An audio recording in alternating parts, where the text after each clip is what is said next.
Hello दोस्तों, मैं अमरदीप कादियान। नमस्ते, प्रणाम, सलाम वालेकुम, सत श्री अकाल, जय मसीह की, राम राम जी, जय माता की। दोस्तों, आपका स्वागत है मेरे यूट्यूब चैनल डिसेंट एडवाइस में। दोस्तों, आज हम बात करेंगे, अगर आपके पास कोई scooter, motorcycle, car, jeep, truck, बस है और आप किसी ड्राइवर से चलवाते हैं उसको, या आपने किसी अपने यार प्यासे रिश्तेदार को वो मांगी दे रखी है कहीं जाने के लिए, किसी फंक्शन में जाने के लिए या किसी टूर के लिए आपने उसको दे रखा है, किसी अननोन आदमी को दे दिया है, उसकी वजह से कोई एक्सीडेंट हो गया, तो उसमें आपकी क्या पनिशमेंट हो सकती है, इस बारे में आज हम चर्चा करेंगे।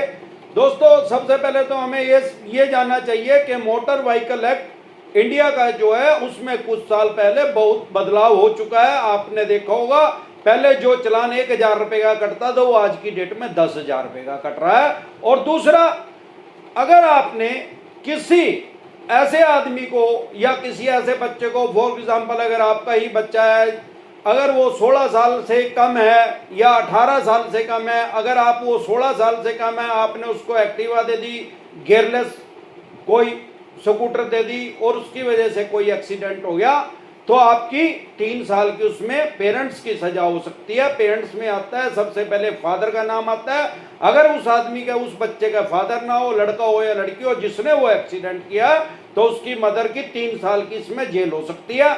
अगर उसने गियरलेस भी उसको दिया है, तो अमूमन मैं देखता हूं लोग, बच्चे बहुत चलाते फिरते हैं, और बहुत से ऐसी लेडीज भी हैं जो हैं तो 30-35 साल की और उनको एक्टिवा भी अच्छे से चलानी आती है, लेकिन उनके आदमी, घर वाले, पेरेंट, जो भी आदमी है उनके फैमिली के, वो ये सोचते हैं कि यार इसको कौन देख रहा है, कोई नहीं पूछता, ज्यादा करेगा तो चलान कट जाएगा। पर आपको ये समझना चाहिए कि भगवान ना करे कभी ऐसा टाइम आ गया, उस एक्टिवा से किसी की एक्सीडेंट होकर किसी की डेथ होगी। ऐसा भी हो सकता है कि उस एक्टिवा से किसी की टांग बात टूट जाए या किसी की डेथ भी हो सकती है। अभी कुछ टाइम पहले, मैं सेक्टर 4 में रहता हूँ, कुछ साल पहले यहाँ के ही एक आदमी जम्मू गया हुआ था, उसमें वो पैदल वहां पे सैर कर रहा था, एक एक्टिवा की उसमें टक्कर लगी और उसकी वजह से उस आदमी की डेथ हो गई थी। ऐसा नहीं है कि स्कूटर मोटरसाइकिल की टक्कर लगने से किसी आदमी की डेथ नहीं हो सकती, ये कभी भी हो सकता है हादसा। उससे पहले हमें क्या करना चाहिए, सबसे पहले हमें उसका लाइसेंस बनवाना चाहिए। मैंने भी अपने बच्चों का जैसे ही 16 साल के हुए, अगले दिन ही नेक्स्ट डे उसका अप्लाई कर दिया लाइसेंस के लिए। पहले लर्निंग लाइसेंस बन जाता है और फिर पक्का लाइसेंस बन जाता है। 16 साल के बच्चे का ही बन जाता है, उसमें वो गियरलेस स्कूटर चला सकता है। और 18 साल के बाद सबसे पहले अगले दिन आप अपने बच्चे का लाइसेंस बनवाइए, क्योंकि अगर आपने इसमें लापरवाही की और भगवान ना करे कभी कोई एक्सीडेंट हो गया, हादसा हो गया, तो उसमें आपकी 3 साल की जेल हो सकती है और उस बच्चे को क्या पनिशमेंट मिलेगी, उसका अगले 7 साल तक उसका लाइसेंस नहीं बनेगा। फॉर एग्जांपल, अगर वो 16 साल का है तो 25 साल तक उसका कोई लाइसेंस नहीं बनेगा। 18 साल का है तो भी 25 साल तक उसका लाइसेंस नहीं, 7 साल हो गए, और 16 साल का है तो भी उसका 25 साल तक नहीं बनेगा, उसके 9 साल का पीरियड होगा। मतलब कोई भी बच्चा जिसके पास लाइसेंस नहीं है, वो मैच्योर मेजर नहीं है, अगर वो एक्सीडेंट कर देगा तो उसमें उसको पनिशमेंट मिलेगी, क्योंकि उसका 18 साल में लाइसेंस बनना था, अब उसका 25 साल तक लाइसेंस नहीं बनेगा। 7 साल की उसकी पनिशमेंट है और उसके पेरेंट्स को 3 साल तक की सजा हो सकती है। तो अब हम दूसरी बात पे आते हैं, अगर हम किसी को अपनी scooter, motorcycle, car, jeep, truck, बस किसी से किराए पे चलवाते हैं, या हम किसी अननोन आदमी को, अपने यार प्यारे रिश्तेदार को वो देते हैं, सबसे पहले हमें यह जानना व समझना चाहिए कि जिस आदमी को हम अपनी गाड़ी दे रहे हैं, ट्रक, बस दे रहे हैं, उसके पास लाइसेंस है कि नहीं। मेरे देखने में यह आया कि जो आदमी किसी को ट्रक, बस किसी को मांगा देता है या किसी से चलवाता है, वो अमूमन क्या करता है, उसका लाइसेंस चेक करता है। और जो स्कूटर, मोटरसाइकिल को यार प्यारा रिश्तेदार उसको मांगता है तो वो इजिली उसको दे देता है, वो ये नहीं देखता कि इसके पास लाइसेंस है या नहीं जिसको मैं अपना वाहन दे रहा हूं। या कार भी, कार, जीप तक भी लोग अमूमन दे देते हैं, उसमें वो लाइसेंस उस आदमी का चेक नहीं करते।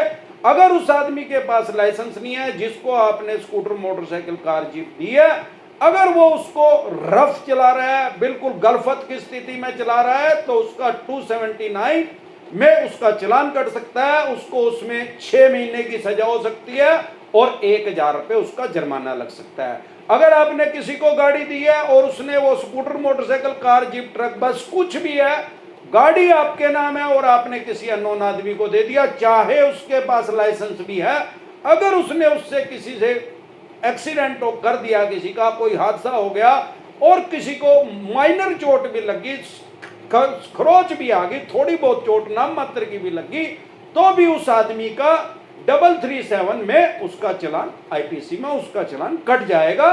उसमें क्या होगा, उसमें उस आदमी की 6 महीने की सजा हो सकती है और उसमें उसका 500 रुपए तक जुर्माना हो सकता है। अब सवाल यह आता है कि वही आदमी अगर गाड़ी लेके जा रहा है और वो फिर गलफत की स्थिति में उसको चला रहा है, किसी की टांग बात टूट गई या किसी को मेजर इंजरी होगी, सिर में चोट लग गई या भयंकर कोई चोट लग गई, वो आदमी मरा नहीं जिंदा है, तो उसका फिर भी उसमें चालान कट सकता है, 338 में आईपीसी में उसका चालान कट सकता है उस आदमी का, और उसमें उसको 2 साल की सजा हो सकती है और 500 रुपए तक उसको जुर्माना हो सकता है। और वही आदमी अगर गलफत की स्थिति में उस चीज को चला रहा है जो आपने उसको वाहन दिया है, उस वजह से किसी का एक्सीडेंट होके मृत्यु हो गई, तो उसको पर 304 आईपीसी लगेगी, गैर इरादतन हत्या। ये तो सारी बात हुई कि जिसको हमने अपनी गाड़ी दी, ये जरूरी नहीं है कि हमने उसको स्कूटर मोटरसाइकिल ही दी थी। पहले क्लियर कर चुका हूं कि स्कूटर मोटरसाइकिल से भी आदमी मर सकता है। ये तो धारा पनिशमेंट है उस आदमी की जो उसको चला रहा है, जो हमारे से मांग के ले गए, या हमारा वो ड्राइवर है, ये सारी पनिशमेंट उसके लिए है। लेकिन अब इसमें एक देखने योग्य बात यह है कि जिसकी गाड़ी है उसको पनिशमेंट क्या मिल सकती है और किस कारण से मिल सकती है। उसको पनिशमेंट, अगर उसका एक्सीडेंट हो गया उसकी गाड़ी से और उसका उस टाइम जब एक्सीडेंट हुआ उस टाइम उसका इंश्योरेंस नहीं था उस गाड़ी का, और किसी का एक्सीडेंट होके वो आदमी सामने वाला मर गया, अब उसकी पनिशमेंट तो उसी को मिलेगी जो गाड़ी चला रहा था। उसकी 2 साल की सजा हो सकती है और कोर्ट जितना चाहे उसके ऊपर जुर्माना कर सकती है। यह बेलेबल ऑफेंस है, जमानती अपराध है। उस आदमी ने अगर किसी को मार भी दिया आपकी गाड़ी से तो तुरंत प्रभाव से उसकी जमानत हो जाएगी, चाहे देश के किसी भी कोने में वो रह रहा हो। अब गाड़ी क्या होगी उसकी, उस टाइम गाड़ी पुलिस उसकी सीज कर लेगी, फिर उसकी आपको यहाँ पे उसको सुबरदारी बोलते हैं, सुबरदारी पे आपको उसकी अपनी गाड़ी वो कोर्ट के द्वारा छुटवानी पड़ेगी। कोर्ट में आपको अपने सारे कागज लगाने पड़ेंगे कि मेरे पास इसका मालिकाना हक है, तो कोर्ट आदेश दे देगी, तो आप अपनी गाड़ी छुटवा लो। आप उस थाने या चौकी में जाके अपनी आईडी दिखा के 2 जगह वो आपके साइन करवाएंगे और आप सुबरदारी आपको वो सुपर्द कर देंगे, वो गाड़ी आप चला सकते हैं। लेकिन अगर आपके पास उस टाइम इंश्योरेंस नहीं था तो आपको पनिशमेंट मिलेगी, कितनी मिलेगी वो डिपेंड करता है कि जो आदमी गाड़ी चला रहा था, आपकी scooter, motorcycle, car, jeep, truck, बस, कोई भी चीज चला रहा था, उसने किस आदमी को टक्कर मारी। मान लो फॉर एग्जांपल उसने कोई ऐसा आदमी मार दिया जो कि 1 लाख रुपए पर मंथ कमा रहा था और वो 12 लाख रुपए हर साल कमा रहा था। अगर उसकी उम्र हम एवरेज मान लेते हैं कि वो आदमी जो मरा वो 35 साल का था, तो उसकी कैलकुलेशन कैसे होगी, उसकी एवरेज लाइफ इंडिया में मान के चलते हैं 65 साल की, तो गवर्नमेंट उसकी ये मानेगी कि भाई ये 30 साल आदमी और जीता। ये 1 साल में 12 लाख रुपए कमा रहा था, 10 साल में 1 करोड़ 20 लाख रुपए कमाता, और अगले 30 साल में ये आदमी 12×36 ये कमाता 3 करोड़ 60 लाख रुपए ये आदमी कमा लेता। और उसमें उसका कुछ खर्चा जो होता है, जो वो 30 साल जीता वो अपने ऊपर भी कुछ खर्चता, कार वगैरह भी उसके पास होगी। जब वो 1 लाख रुपए कमा रहा था, कुछ उसका अपना पर्सनल खर्चा भी होगा, वो उसमें से घटा दिया जाता है। और इन्फ्लेशन, महंगाई उसमें जोड़ दी जाती है कि जो आदमी आज 1 लाख रुपए कमा रहा है वो 20 साल के बाद 1 लाख रुपए नहीं कमाएगा, हो सकता है वो 2 या 3 लाख रुपए कमाए।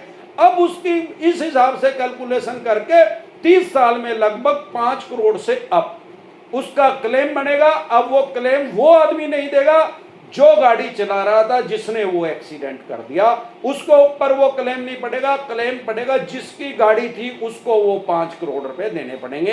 अब वो कोर्ट में जाके ये कहे कि भाई साहब सर मेरे पास तो पैसा नहीं है, मेरे पास तो 5 करोड़ रुपए नहीं है, तो उसकी जो भी चल संपत्ति होगी वो अटैच हो जाएगी, कुड़क हो जाएगी, उसकी एक्शन होगी। वो पैसा कोर्ट में द्वारा उस आदमी को कंपनसेशन के तौर पे, मुआवजे के तौर पे उसके वारिसों को दिया जाएगा जिस आदमी का एक्सीडेंट होकर मृत्यु हुई है।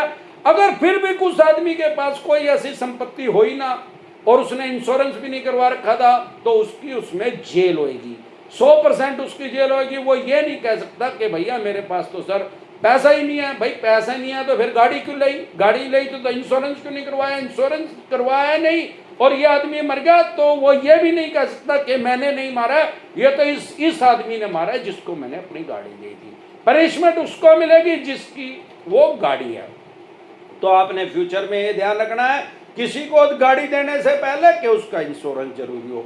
अगर उस गाड़ी का इंश्योरेंस है और उसका एक्सीडेंट हो गया, उसका प्रदूषण का सर्टिफिकेट नहीं है या उसका उस टाइम पे टैक्स नहीं भरा हुआ है तो वो एक नॉर्मल चीज है, उसमें भी आप पे एमवी एक्ट के तहत कोर्ट से एक नोटिस आएगा। लेकिन वो सिंपल है, कोर्ट में जैसे आप देखते हैं ये जो पुलिस वाले होते हैं, ट्रैफिक पुलिस वाले, ये जो चालान काटते हैं, जितने का ये चालान काटते हैं प्रदूषण का, उतना ही प्रदूषण का चालान नहीं था, प्रदूषण का सर्टिफिकेट आप कोर्ट में जाएंगे और उतना ही आपको वो पेनल्टी वहां पे या तो आप उसको भर लो या वो केस फाइट कर लो, वो आपकी मर्जी है। इस तरीके से आपको किसी को भी गाड़ी देने से पहले सबसे पहले ये ध्यान रखना है कि उस आदमी के पास लाइसेंस है कि नहीं है, और दूसरी और सबसे बड़ी मेजर बात कि आपके पास उसका इंश्योरेंस है कि नहीं है। अगर इंश्योरेंस नहीं है तो आप उस गाड़ी को सड़क पे ना चलाइए। अगर इंश्योरेंस का आपका बजट कम है तो कम से कम थर्ड पार्टी इंश्योरेंस तो जरूर करवाइए। थर्ड पार्टी का मतलब यह है कि जो किसी सामने वाले गाड़ी कोई आदमी जा रहा है उसका कुछ भी नुकसान होएगा तो वो इंश्योरेंस कंपनी कवर कर लेगी। आपने अगर फुल इंश्योरेंस लिया है उस गाड़ी का, स्कूटर, मोटरसाइकिल, कार, जीप का, तो उसमें सारी चीज कवर होगी। उस गाड़ी की टूट फूट भी कवर होगी, चोरी हो जाएगी, आग लग जाएगी या किसी थर्ड पार्टी को चोट लग जाएगी तो वो सारा क्लेम इंश्योरेंस कंपनी ही भरेगी। अब आपने क्या ध्यान रखना है कि सबसे पहले सिर्फ लाइसेंस देखना है। अगर आपकी गाड़ी का इंश्योरेंस भी आपने किसी को दे दी तो वो क्लेम तो वो इंश्योरेंस कंपनी दे देगी, पर अगर उस आदमी के पास लाइसेंस नहीं हुआ तो फिर आपके साथ इतनी दुर्दशा हो सकती है जिसका शब्दों में बयान नहीं कर सकते। तो आप इन सारी चीजों को मद्देनजर रखते हुए किसी भी आदमी को अपनी गाड़ी दीजिए या किसी भी ड्राइवर से अपनी गाड़ी चलवाइए। तो आज के लिए बस इतना ही, कल फिर मिलते हैं एक नए टॉपिक के साथ। तब तक के लिए आप मेरे चैनल पे अपना प्यार और आशीर्वाद बनाए रखें। वीडियो अच्छी लगी हो तो प्लीज लाइक करें, शेयर करें, सब्सक्राइब करें और बेल आइकन का बटन दबाना ना भूलें। नमस्कार।